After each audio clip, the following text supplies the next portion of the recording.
Good morning. Bom dia. It's a great pleasure to be here, and I am very grateful for the invitation that you have extended to me to speak to you at this Congress celebrating the 70th anniversary of the Universal Declaration of Human Rights. I owe a debt of gratitude to the Sao Paulo Bar Association and to its president, President da Costa, as well as to my friend Antonio Amaral, Professor Amaral, who is a visiting scholar this year at Columbia University at the law school, and who has contributed in multiple ways during his short tenure to our intellectual life.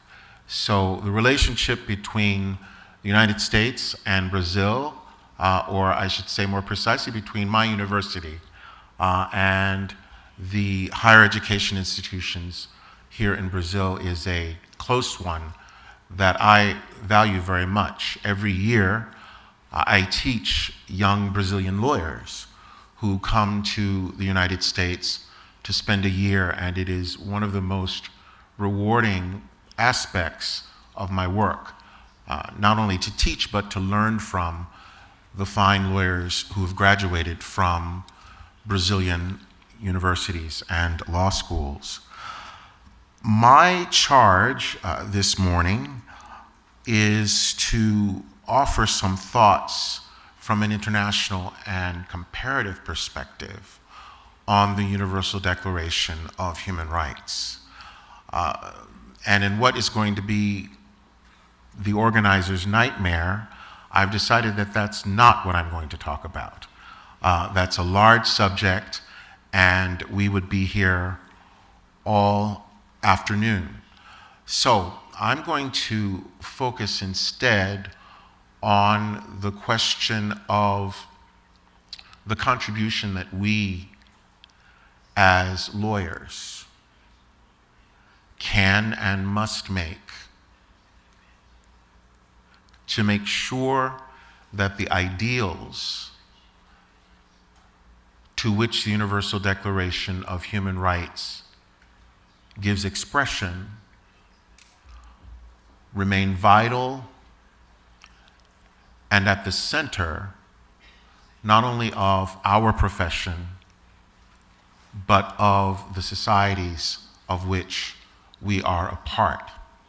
So we've gathered this morning to commemorate and to celebrate the 70th birthday of the Universal Declaration of Human Rights. As you know, the Universal Declaration was adopted by the United Nations General Assembly on the 10th of December, 1948, at the Palais de Chaillot in Paris.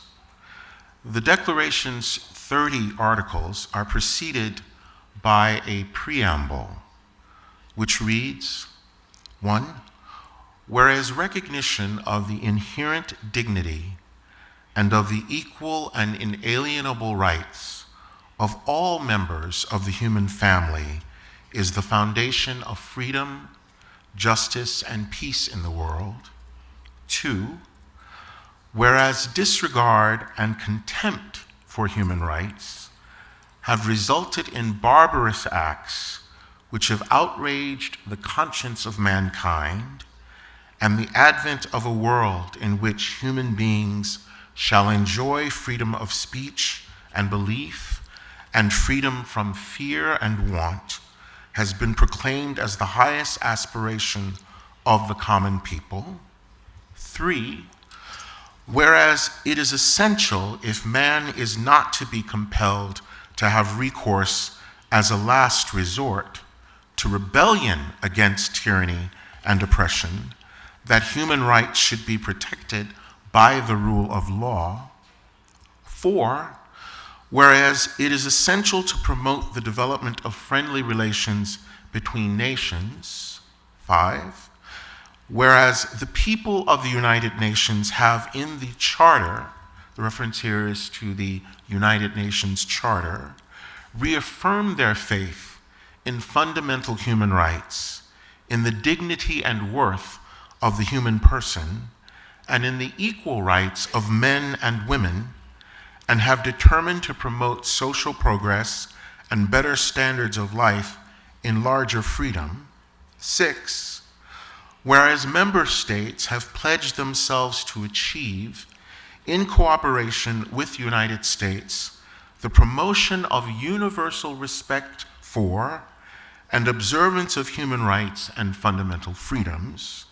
7, whereas a common understanding of these rights and freedoms is of the greatest importance for the realization of this pledge, now, therefore, the General Assembly proclaims this universal declaration of human rights as a common standard of achievement for all people and all nations, to the end that every individual and every organ of society, keeping this declaration constantly in mind, shall strive by teaching and education to promote respect for these rights and freedoms, and by progressive measures, national and international, to secure their universal and effective recognition and observance, both among the peoples of the member states themselves and among the peoples of territories under their jurisdiction. Note, if you will, that the closing thought and the rallying cry of the preamble to the Universal Declaration of Human Rights centers on the work of teaching and education. So as we look back over the 70 years since its adoption and reflect on all that has happened in the world since 1948, it is fitting that we frame this gathering as an opportunity for lawyers, law students, and others engaged in the legal system to teach and educate. So I suppose that's why I'm here. I am a legal educator. So I want to talk just a little bit about the enduring lessons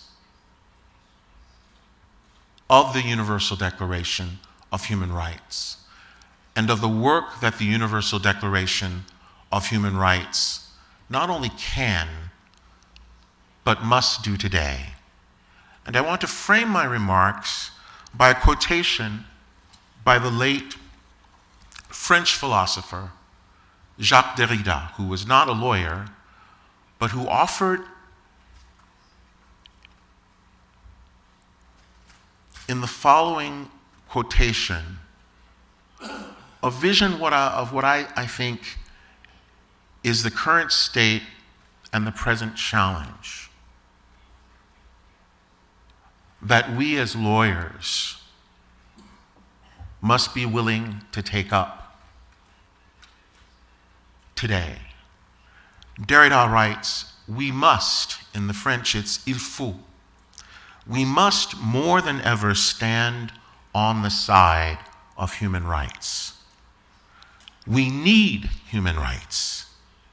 We are in need of them, and they are in need.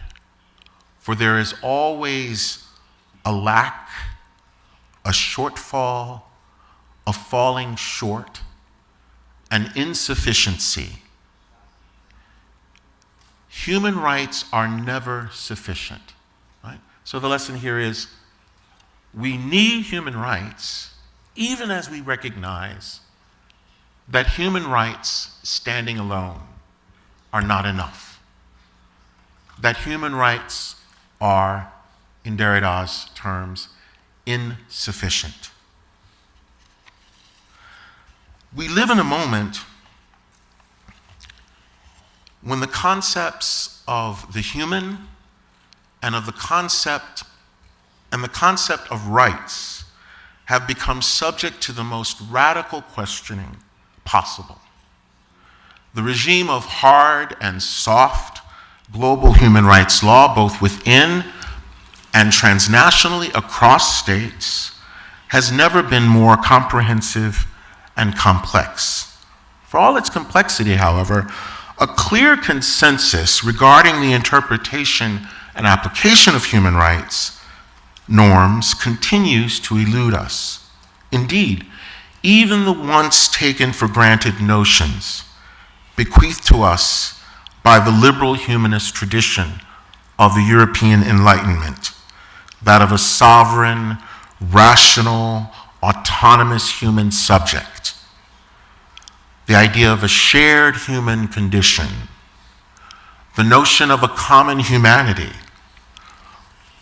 or the idea that there exist inborn, inalienable human rights, rights to which the Declaration refers.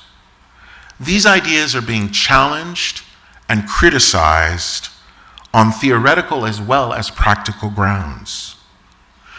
And the already weakened foundations of the classic human rights idea have been put under even greater stress by the contradictions of global power politics and the concomitant cynicism and hypocrisy that characterize the state of contemporary human rights discourse, where all too often human rights ideals are subordinated to political interest or weaponized and used to excuse and even justify the very practices of dehumanization, subjugation, domination, and yes, violence. Against that, a violence that the idea of human rights and human rights law is supposed to prevent and punish. As Johannes Moorsink has noted in his magisterial history of the Universal Declaration of Human Rights, and I quote him here, "The drafters of the Declaration did not think of the Declaration as a legally binding document. Although it has served as a source of international human rights law in the form of treaties and conventions that have been promulgated since its initial adoption, the first thing to note about the Universal Declaration of Human Rights is that it does not itself possess the force of law. It is not, in other words, a binding legislative instrument.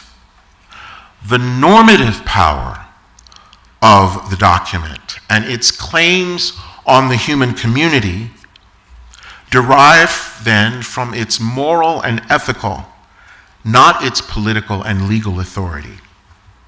And even if the drafters had thought of the Universal Declaration of Human Rights in operational rather than aspirational terms, many commentators on the document have noted the extent to which the rights it declares conflict with, and in some instances, even appear to cancel out one another, sometimes even within the same article. To take just one example, Article 26 of the Declaration declares that, quote, "Everyone has the right to education," and goes on to assert that this education, quote, "shall be directed to the full development of the human personality." However, the article then goes on to say that, quote, "Parents shall have a prior right to choose the kind of education that shall be given to their children."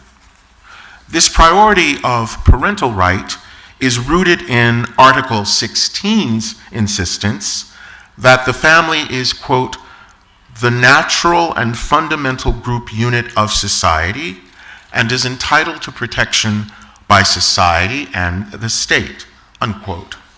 The natural and fundamental primacy accorded to familial rights is at odds with the insistence in Article 2 of the Declaration that every individual, quote, is entitled to all the rights and freedoms set forth in this declaration without distinction of any kind, according to their status. That's the term that the declaration uses, or at odds with the declaration in Article 6, that, quote, everyone has the right to recognition everywhere as a person before the law. So even this brief parsing of the language of the declaration will, I hope, be enough to persuade you that the Universal Declaration of Human Rights is shot through with contradiction and with conflicting and competing claims of rights. As Michael Ignatieff has written, the ends announced by the document, liberty and equality, freedom and security, private property and distributive justice, conflict. Consequently, conflict necessarily characterizes the relationships among rights that define these ends as entitlements. Contradiction and conflict, in other words, are constitutive and constituent components of the Universal Declaration. I've observed that the Universal Declaration does not purport to create in itself a binding legal regime. In this respect, the Universal Declaration stands as a local instance of a broader reality that some have suggested is characteristic even of those international human rights instruments which, as a formal matter, satisfy the rules of recognition that the legal positivist H.L.A. Hart suggested many years ago is a condition of validity which any norm must meet in order to be considered law. One of the central running debates in human rights jurisprudence, then, has been whether international human rights norms are hard law, like the laws embodied by the institutions of the sovereign nation state, or whether, because no global sovereign authority exists to enforce them, each state, each member state, is charged to carry out these rights. We have no supranational body at the global level that can police and punish violations of these rights. Right? Because no global sovereign authority exists to enforce them, then, some have argued that they are merely soft laws and thus not really law at all. Some have argued that a singular focus on the question of whether the international human rights regime is really law, then, is only of interest to us, the lawyers, and that we misconstrue the value of human rights if we focus first and primarily and exclusively on whether human rights discourse is binding positive law. Ignatieff, in fact, maintains that human rights are best understood not as a form of law, but as a species of politics. This is Ignatieff. Human rights, he writes, is nothing other than a politics, one that must reconcile moral ends to concrete situations and must be prepared to make painful compromises, not only between means and ends, but between ends themselves. Human rights is not a body of rules, quote, for the proclamation and enactment of eternal universal verities, but a political discourse for the adjudication of conflict. Ignatieff contends that human rights is best understood then as a language, that's his term, as a common discursive framework, or, quote, a common set of reference points that can assist parties in conflict to deliberate together. To say that human rights is a language is to highlight a reality that my former teacher and colleague, Professor Charles L. Black Jr., reminds us of in his great 1981 book, Decision According to Law. In one way or another, wrote Charles Black, the law not only uses language, but may be said only to exist in language. The dangers to language, Black goes on to say, are dangers to law. Can we start to run the clip, please?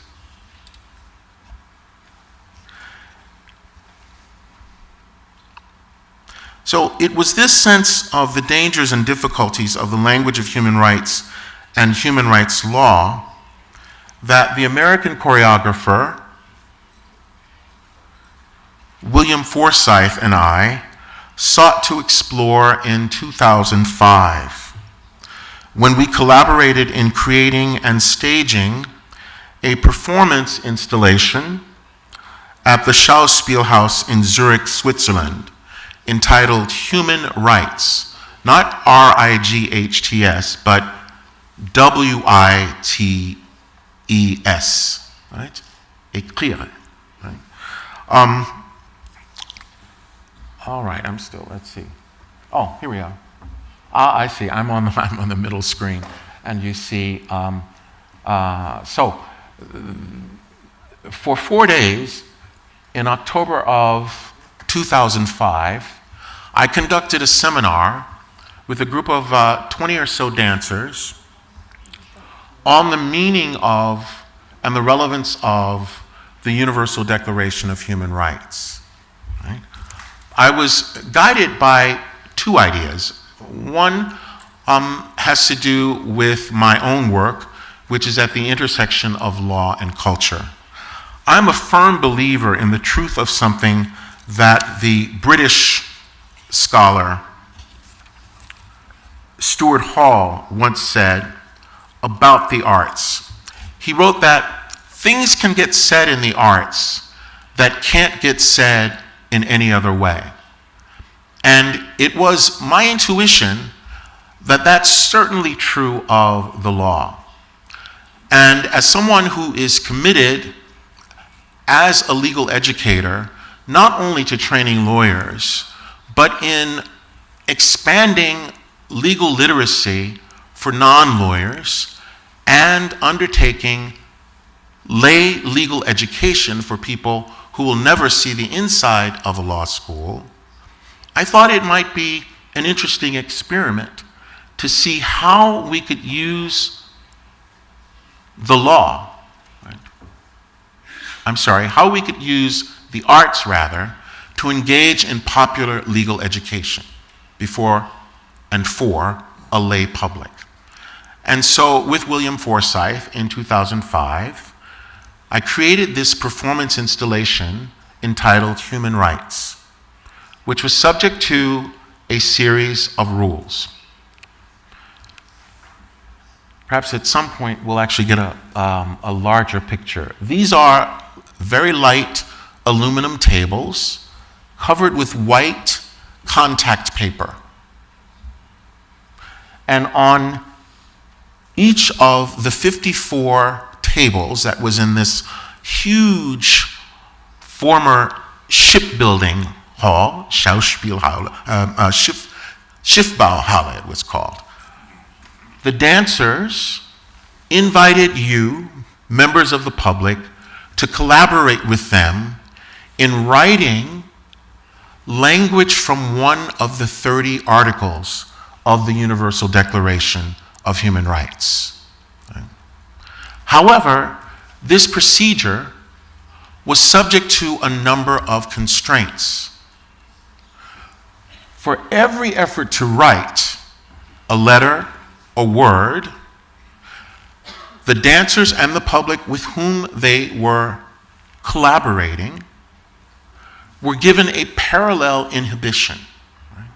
So we gave them graphite pen, carbon sticks, rope, and they were to come up with ways in which, for each letter, there would be a contrary impediment or inhibition. Right? The organizing theme was Article 27 of the Universal Declaration, which says that everyone has a right to culture and to participate in the culture and arts of their community. So we were actually staging a right, the operationalization of a right, at the same time as we were inviting people to reflect on the question of human rights culture. Now, this idea of human rights culture has a history, and our project was inspired in part not just by the general notion of human rights as a cultural form, but by the specific example offered to us by the South African Truth and Reconciliation Commission. So, I want to take you from 1948 to 1998 to South Africa. And the work over the course of 2 years of the Truth and Reconciliation Commission in South Africa, chaired by that great human rights warrior, Archbishop Desmond Tutu. And the charge in the South African context was to offer to the South African people an opportunity to acknowledge and to work through the past of apartheid, and to offer a theater, if you will, an arena in which ordinary South Africans could talk about the abuses, the human rights, the gross human rights violations that occurred under the racial dictatorship of the National Party and under the race-based domination of the majority of South Africans. Right? The Truth and Reconciliation Commission then was an example of transitional justice,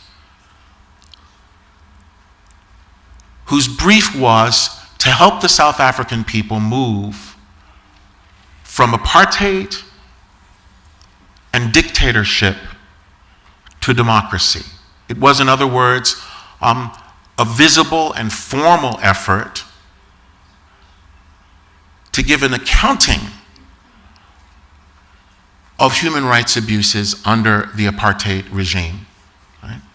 And people, if they were willing to come before the tribunal and admit in full which human rights violations they had committed, then had the possibility of being granted amnesty. But amnesty was available only if individuals were willing to appear in public, sometimes before the very people whom they had abused,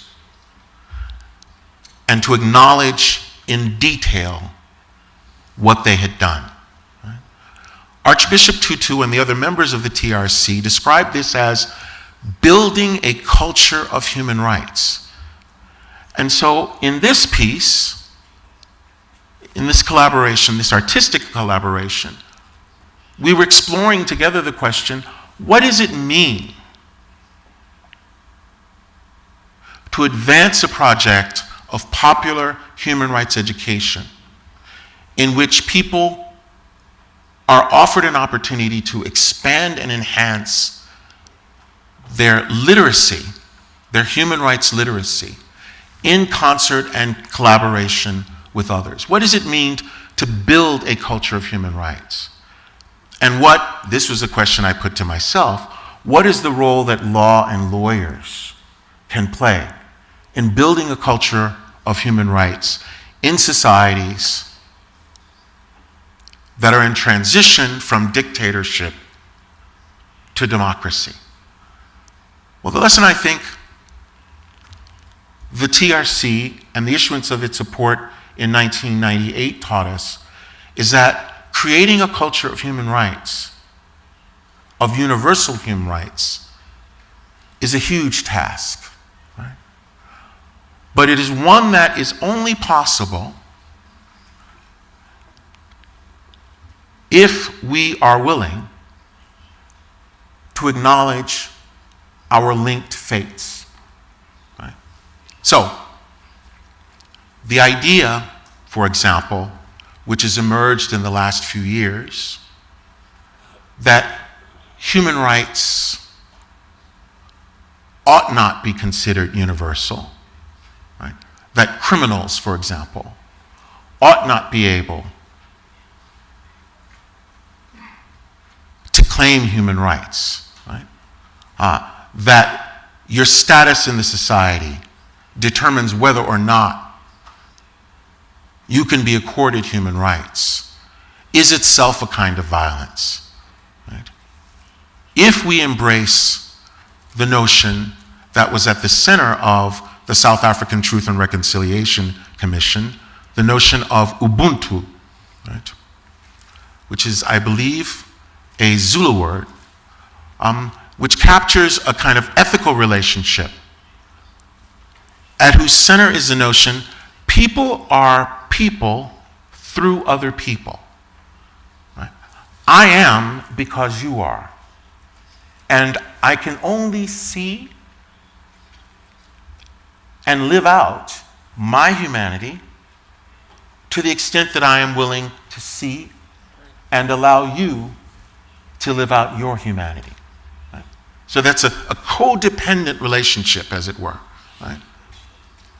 There's no possibility of human rights, then, which says that group of people is not entitled to human rights, or this group of people is entitled to human rights. That individual is entitled to human rights. This individual is not. And this was brought home to me in a very powerful way this year. 2018, as you may know, marked the 50th anniversary of the assassination in April of 1968 of Martin Luther King Jr. A date which had particular poignancy for me this year in the weeks leading up to it, because I found myself earlier this year in Rio de Janeiro.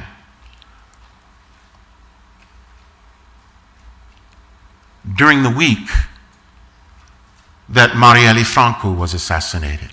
Right? So to go from 1968 and the assassination of Martin Luther King to 2018 and the assassination of Marielle Franco brought home to me in a vivid way, in an almost too painful way, what is at stake in defending the ideals of the Universal Declaration of Human Rights.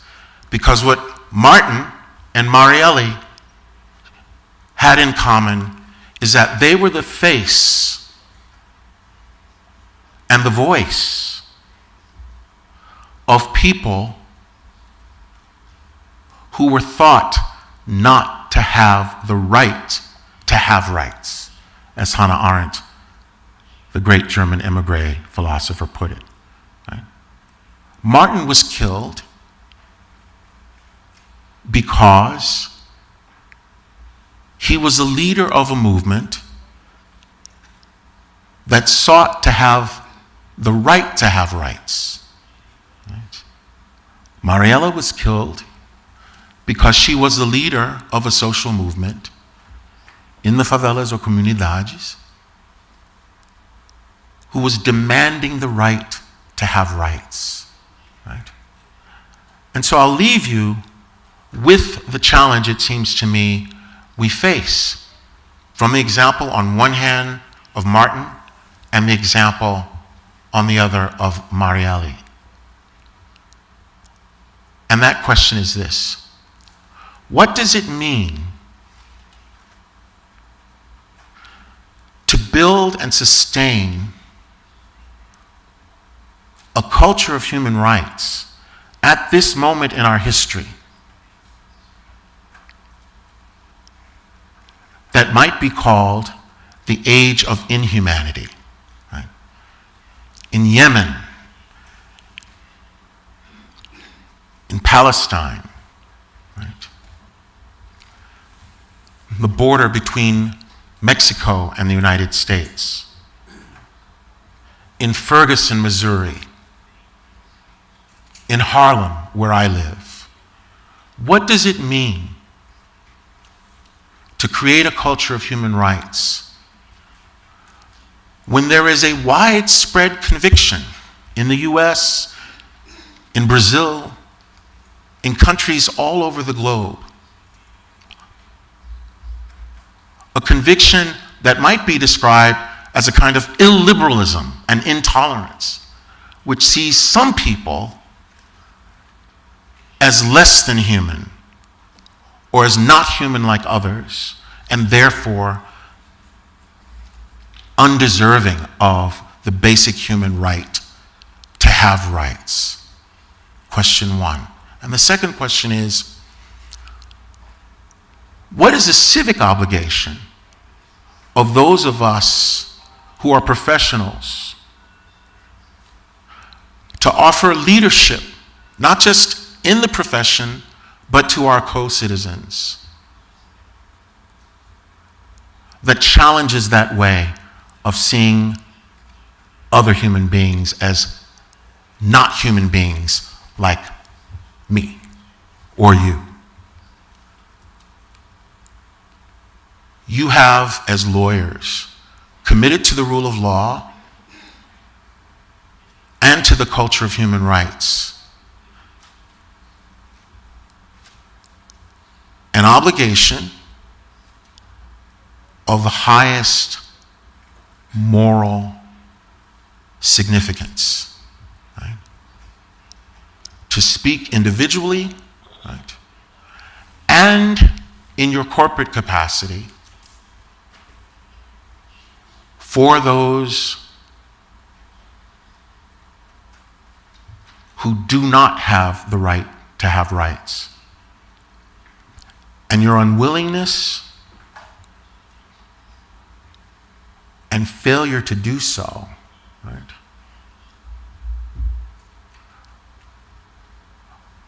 will have consequences for those very rights if and when you need them. We need human rights, Derrida says, right? But human rights are not enough. Why? Because human rights are only as real as our commitment to them. And our commitment is tested by our willingness to accord human rights even to those we think don't deserve them, right? Because ultimately, our willingness or unwillingness to do that is a measure of our own humanity. Thank you very much for giving me the opportunity to speak with you, and I will look forward to continuing this conversation later in the day. Thank you so much.